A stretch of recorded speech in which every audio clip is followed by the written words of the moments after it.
teman-teman, hari ini kita sedang eksekusi program dan lihat ya, ini ledakan di belakang kita tidak jauh dari tempat kita berada. Teman-teman, jadi sudah ada wacana, ada masukan dari salah satu menteri di pemerintahan Zionis Israel, masukan untuk menyerang Gaza, membumi hanguskan Gaza dengan senjata nuklir. Jadi teman-teman, lagi-lagi ini adalah salah satu bentuk frustasi mereka dan depresi mereka, bahwa mereka ini tidak bisa menundukkan kekuatan para pejuang dan juga mereka tidak bisa menundukkan Gaza. Akhirnya mereka menggunakan ide-ide yang di luar batas normal gitu. Zionis juga mereka sudah kocar-kacir, sudah banyak sekali yang merongrong Netanyahu ini untuk stop, berhenti, jangan lanjutkan, kita sudah tidak mampu nih. Kementerian Keuangan sudah merongrong ya. Para pengamat militer juga sudah mengatakan ini sudah pasti kalah. Tinggal si Netanyahu ini doang nih yang masih keras kepala. Tahu gak kenapa? Karena Netanyahu ini.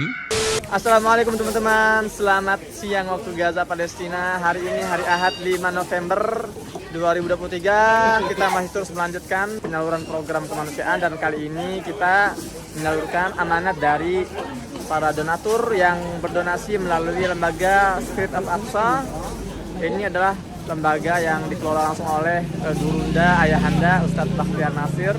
Masya Allah, setelah kemarin juga sempat kita eksekusi program bantuan kemanusiaan dalam bentuk kupon belanja, hari ini kita eksekusi program makan siang. Jadi hari ini 1000 paket makan siang akan kita bagi-bagikan, distribusikan kepada para pengungsi yang ada di wilayah jalur Gaza bagian selatan. Jadi satu paket makanan itu untuk 3 orang. Tapi memang sudah kita sesuaikan ukurannya. Insya Allah itu cukup untuk 3 orang, seperti yang sudah saya jelaskan di video-video sebelumnya.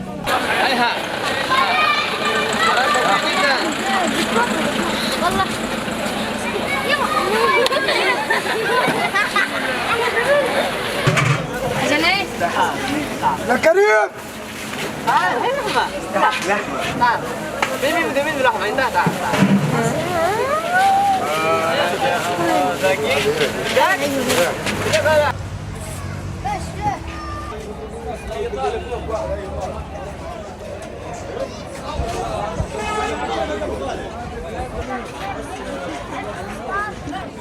Ya teman-teman, kita sudah sampai di pengungsian. Kita lihat ya, ini suasananya.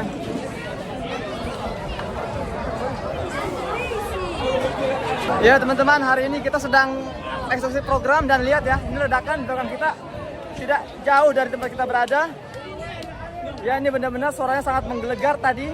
Kita masih bisa melihat jelas kepulan asap yang baru saja dihasilkan oleh ledakan yang baru saja jatuh di sekitar kita.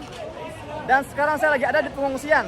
Jadi ini lokasinya sangat dekat dengan pengungsian sekolahan, di mana ada puluhan ribu warga sedang mengungsi di sini. Jadi ini adalah kondisi kami sehari-hari ketika kami turun ke lapangan, eksekusi program, membagikan bantuan. Ini disertai oleh dentuman bom yang terus dirasakan oleh jet tempur Israel. Jadi resikonya memang lumayan besar, tapi ya kita harus terus berjuang dan menyampaikan amanat-amanat bantuan-bantuan yang sudah dititipkan kepada kami semua. Mohon doa teman-teman dari Gaza. Saya Muhammad Hussein. Assalamualaikum. يلا يا عم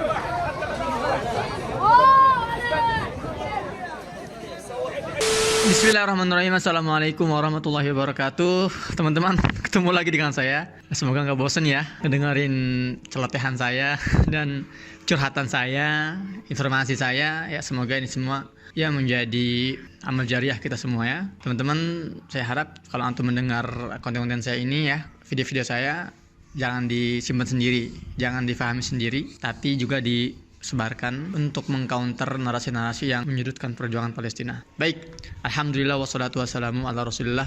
Rabbi shrah li sadri wa yassir li amri wahlul 'uqdatam min lisani yafqahu qawli. Rabbana zidna ilma.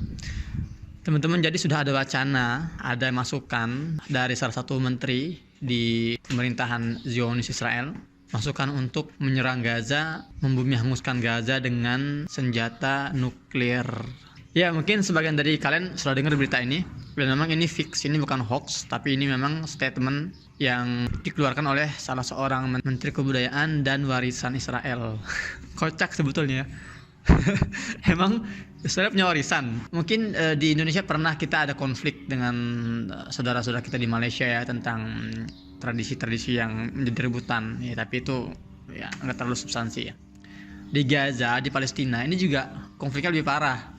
Jadi makanan-makanan tradisional Palestina ini banyak sekali diklaim, di HM oleh Israel.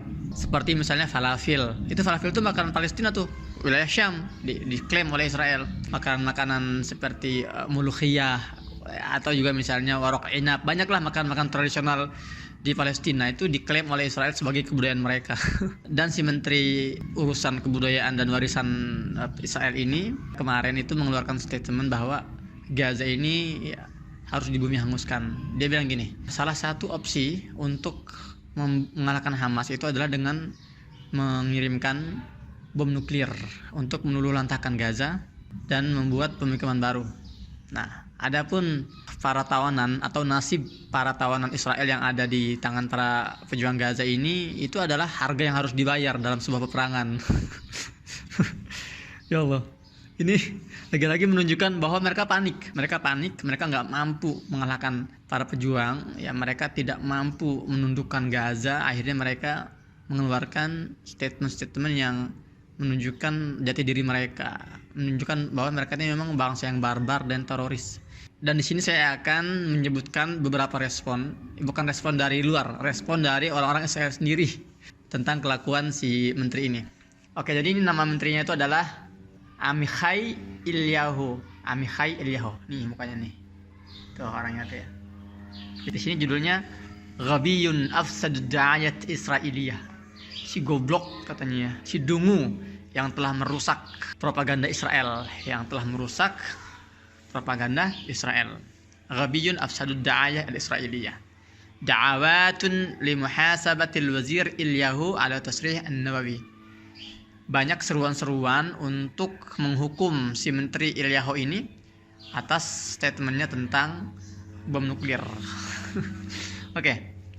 Jadi kita mulai dari di sini ada misalnya seruan atau respon dari keluarga para tahanan ya, para tawanan Israel yang ada di Gaza.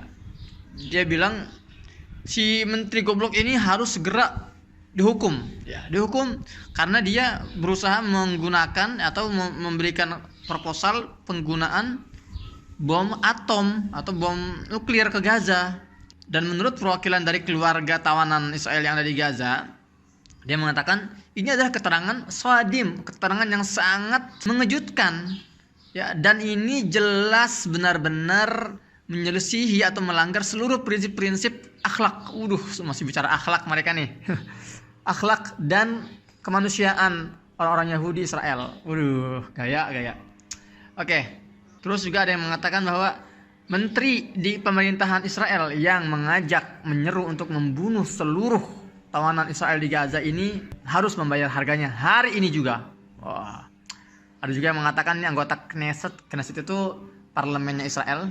Ya, dia bilang bahwa Eliyahu ini wazirun ghabiyun yaqumu ibra tasrih minhu tadmir jihad ad-da'ayah al-Israiliyah.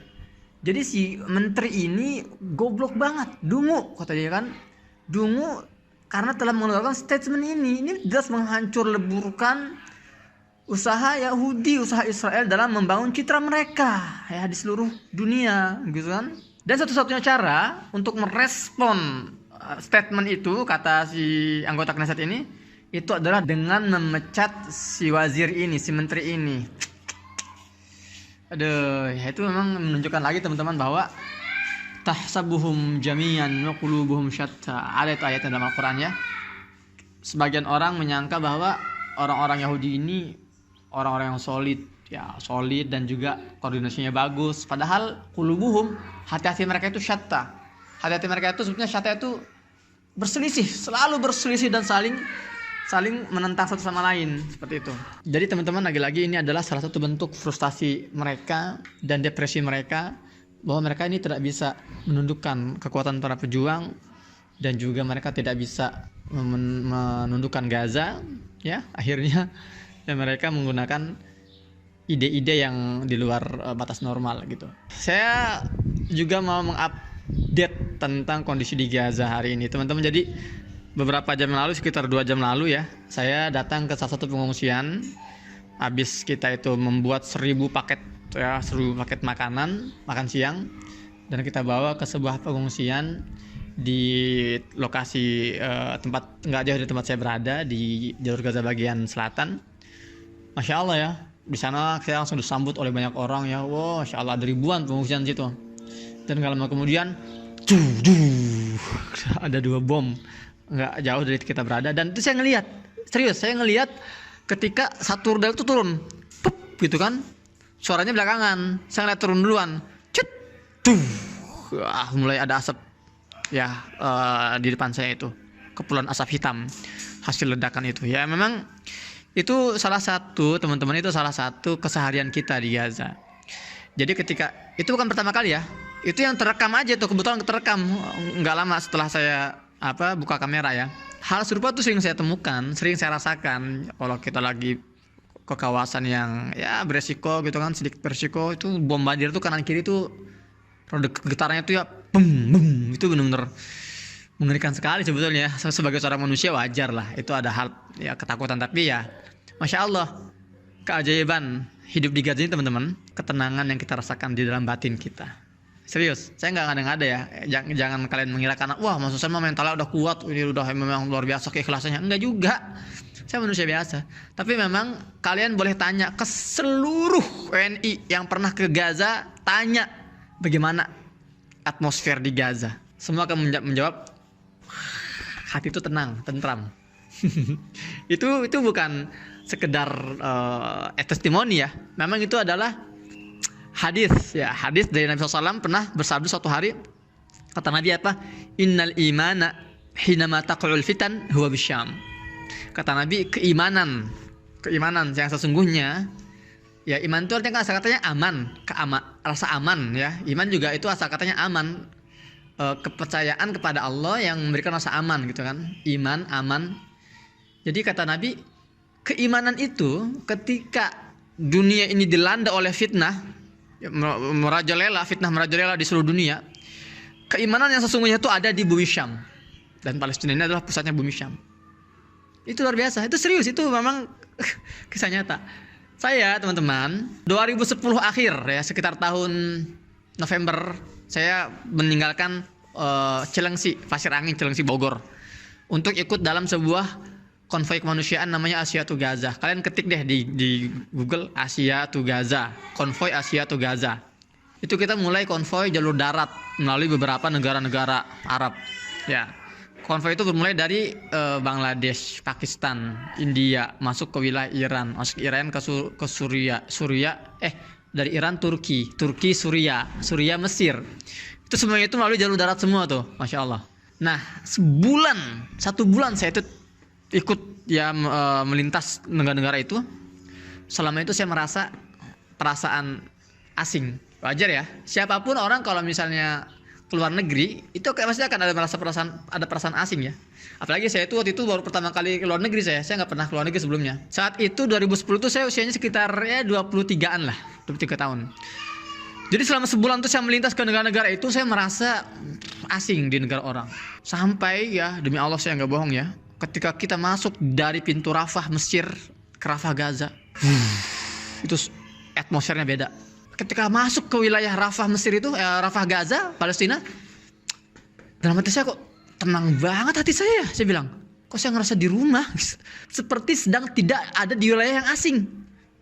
Nah itu saya curhat, saya ngomong ke salah satu sahabat saya, ya, senior saya namanya Abun Darusman. Dia juga ikut sama kita waktu itu dalam konvoi itu ya. Saya ngomong juga ke Mas Ahmad Fauzi, itu insinyur yang juga datang sama saya. Mas Ahmad, nama saya nyebutnya Abu Arkan. Abu Arkan, kok saya ngerasa tenang gitu loh masuk Gaza ini. Kenapa ya, saya bilang. Apa dia bilang? Sama, saya juga. Ternyata saya nggak sendirian. Ternyata semua yang masuk ke Gaza itu merasakan ketenangan yang sama. Masya Allah. Itulah ya keberkahan bumi Palestina. Meskipun kita dibombardir seperti ini setiap hari, oke, rasa takut itu ada. Tapi itu lebih dominan itu rasa tenang. Iya, serius. Itu yang saya rasakan teman-teman.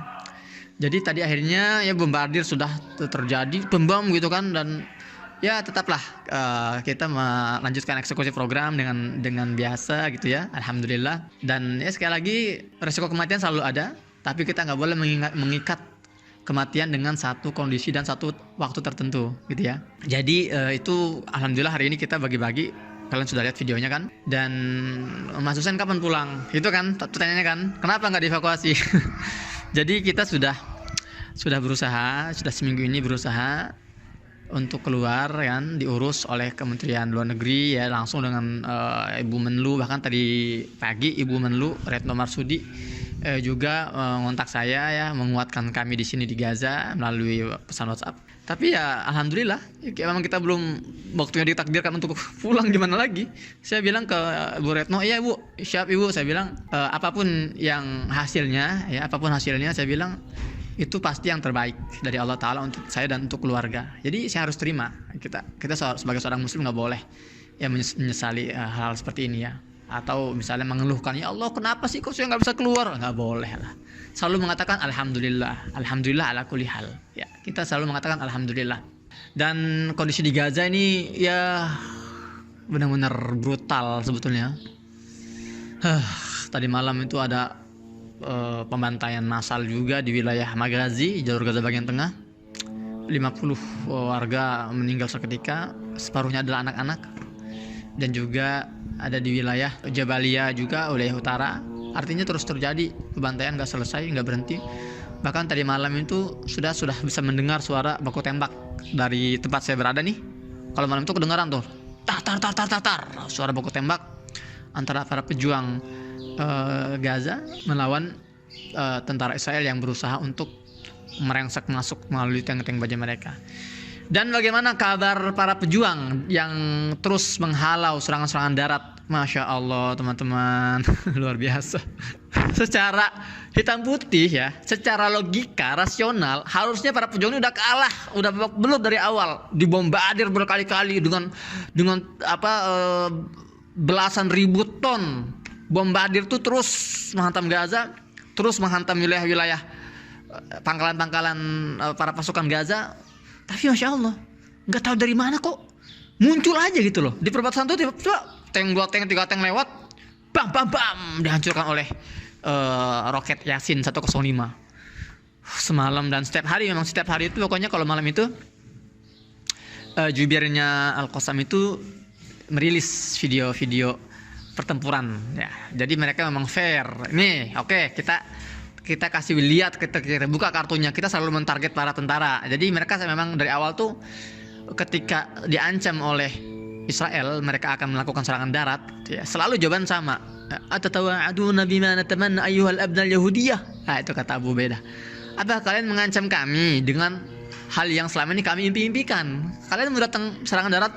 Come on, itu yang kami mau, face to face. Nah, tapi ya terjadi ketika mereka masuk pembantaian. Sejauh ini mungkin sudah masuk ya 50 tank baja dan kendaraan militer ya, Panther gitu kan, dan juga bulldozer Zionis itu sudah banyak yang hancur, dan itu semua terdokumentasikan dengan baik. Nanti mungkin lihat sebagiannya ya di media sosial. Yang pasti saya nggak mungkin saya tayangin di sini. Tapi kalau kalian mau lihat video-videonya, kalian sekali lagi bisa masuk nih ke barcode ini ya. Ini barcode ini akan membawa kalian masuk ke channel Telegramnya Gaza Media. Atau kalian di Telegram klik aja Gaza Media gitu ya. Ntar kalian akan masuk, join di situ diposting setiap hari itu video-video terbaru, baik itu video di Gaza maupun video pertempuran darat yang dirilis oleh para pejuang-pejuang sendiri. Masya Allah ya, jangan kelewatan teman-teman. Jadi alhamdulillah intinya para pejuang masih terus bertahan. Dan teman-teman, perjuangan di garis depan itu nggak akan mungkin bertahan tanpa perjuangan di kalangan warga sendiri. Itu yang harus kalian garis bawahi. Sekiranya misalnya para pejuang ini kuat ya, mereka terus berhasil memukul mundur musuh-musuh. Tapi kalau warganya itu cengeng ya, warga ini akan merongrong dari belakang. Stop, berhentilah para pejuang, sudahlah kami sudah tidak sanggup. Halau kan. Tapi di Gaza enggak loh, Masya Allah. Di Gaza ini ya setiap kali anggota keluarga yang dibunuh ya, yang korban pembantaian itu kan biasanya kan suka ada 1-2 yang masih selamat itu. Setiap kali mereka ditanya oleh wartawan, apa pesan Anda? Mereka mengatakan apa? Fida'an lil muqawamah, fida'an lil aqsa. Tidak apa-apa.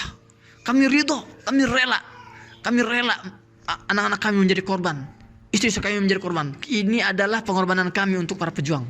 Ya, ini kami menebus Al-Aqsa dengan darah-darah keluarga kami. Ya, bahkan ada yang mengatakan kemarin itu dia bilang, selama para pejuang itu baik-baik saja, maka kami baik-baik saja. Masya Allah, tegas banget itu.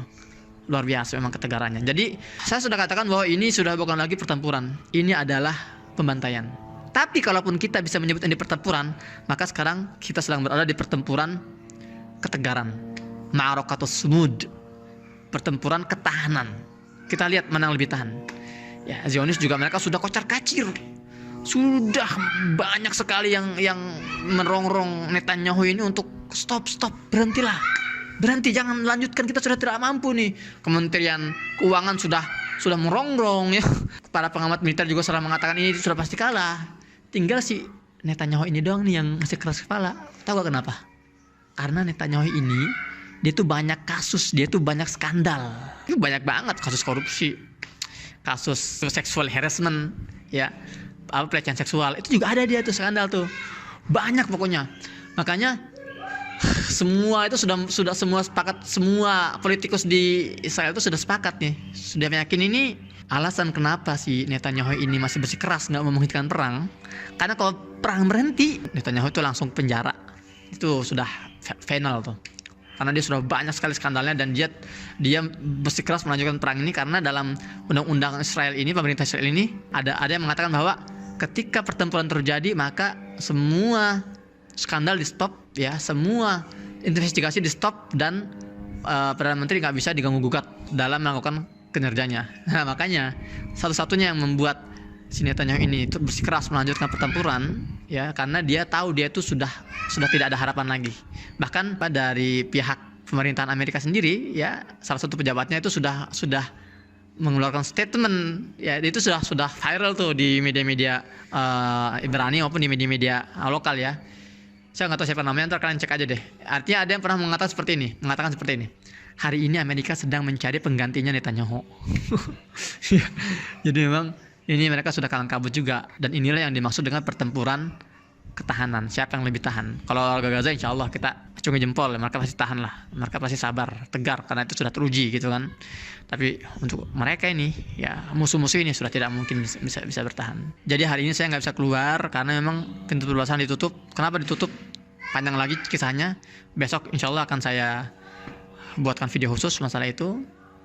Dan sebelum saya tutup, teman-teman, ini ternyata banyak di TikTok ini akun-akun yang mengatasnamakan Muhammad Hussein Gaza. Ya, saya cuma punya satu akun di TikTok dan itu akan saya taruh di deskripsi dan di kolom komentar.